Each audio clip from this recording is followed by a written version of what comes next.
if you take a zoom out, several years ago, you guys may remember, early 2000s into the mid, aughts, all the telcos started freaking out because all the media companies were freaking out because their controlled points of distribution, which were network television and then their cable television stations and then movie theaters, were getting disintermediated by the internet. So all these internet companies showed up like YouTube and Netflix and were going direct to consumer, where consumers were now getting access to content directly without the controlled channels that the media companies controlled.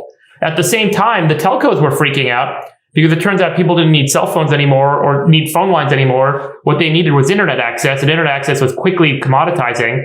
So the telcos were like, holy crap, being in the business of providing internet service, not a great business. We need to be making more value per user per year than we're going to be able to make charging them for internet access. So the telcos started buying up media companies. This is what Verizon and others did. And AT&T the media companies, and AT&T, and the media so remember, Verizon bought AOL and Yahoo. AT&T bought Time Warner, and then the media companies, the old school media companies that were kind of like still decided not to sell and to stay on their own, they decided, well, we got to go internet, right? And so we got to figure out how to be on the internet and compete in this world where companies like Netflix and Amazon are going direct to consumers. And, they all started building their own internet services.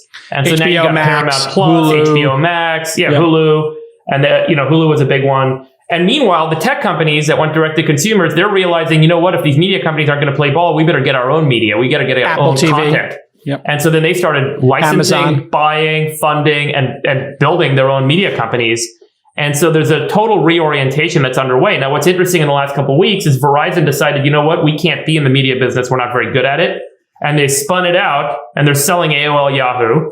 And then meanwhile, this really interesting deal is AT&T gave up on owning Time Warner.